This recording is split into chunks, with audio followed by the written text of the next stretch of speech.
This is Mr. Boomer here, and today I will finally make The Dark Knight Rises review, and it's about time too. But my apologies for taking too long on this, because I needed some time to record my voice on my own, because I'm not that confident to record myself while everyone's in the house, and plus you could probably hear stuff in the background.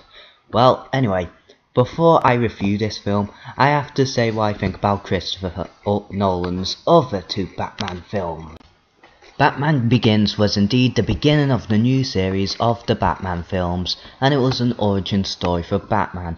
While it was different and more realistic take on the Batman story, but it was in fact handled out very well. Christian Bale was good as Batman, the supporting cast were good, they picked two new villains that we never seen on screen before yet, which was a good move, and I was happy that Ra's al Ghul was a big part of Batman's origin being handled well. However, there were flaws like the Scarecrow being underused as hell, and the fight scenes were too close together. Overall, it was a good Batman film, and I'll give it an 8 out of 10. Interesting film. The Dark Knight was based right after the ending of Batman Begins, with the Joker card being seen, and it was about the Joker causing chaos and anarchy, making Gotham City his own playground. This film remains as one of my favourite films of all time because of the actors were great, even Heath Ledger as the Joker, rest in peace, a brilliant story, the fight scenes were improved a lot, and even the effects were very nicely well done, and this film is completely flawless, making it a 10 out of 10 film.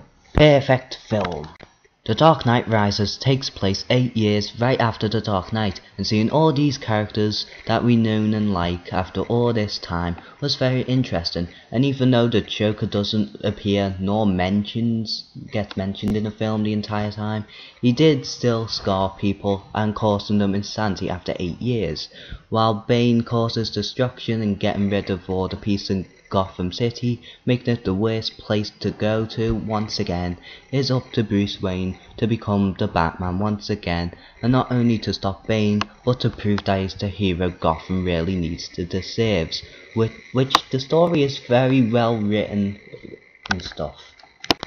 Christian Bale plays as Bruce Wayne, aka Batman, once again for the third time, and while he still maintains the infamous growler noises like Batman, he still has the hang of it as Batman, but I don't think he's as good as the other one from the first Batman film that ever came out, but I've kind of forgotten who his name is. My apologies. Blech.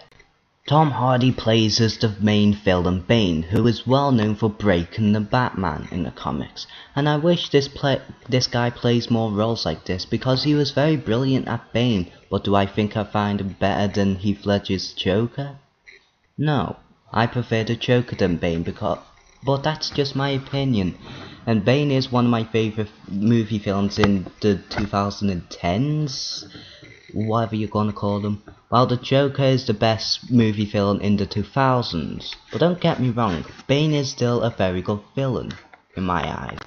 Anne Hathaway plays as Catwoman, which I was a bit skeptical at first, but when you think about it, when Heath Ledger was cast as the Joker, everyone scratched their heads a bit as why they picked him as the Joker, but by the time the film was out, everyone, including me, liked him as the Joker, and I had the vision that the same thing will happen to Anne Hathaway, I was not disappointed one bit by her performance. Why? Because she is Catwoman, perfectly realised.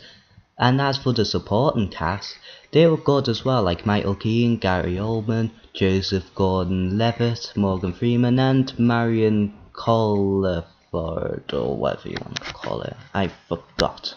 Yeah. The soundtrack was brilliantly well handled, the effects were as good as ever, the character designs are nice, the vehicles were cool, and the plot twist near the end was pretty clever, and it's one of the best films that you'll ever see in your life. But the question is, do I like it better than The Dark Knight? Nah, I still like The Dark Knight the best. But this film is pretty close, and if you like The Dark Knight Rises best, I'm cool with that, and if you like Batman Begins best, then I'm fine with that one as well. But my final verdict of The Dark Knight Rises is yet another 10 out of 10. Amazing film. But hey, you can have more than one 10 out of 10 film, can't you? Yeah, you can. Anyhow, this is Mr. Boomer here, and well, I'm going now. So ta-da!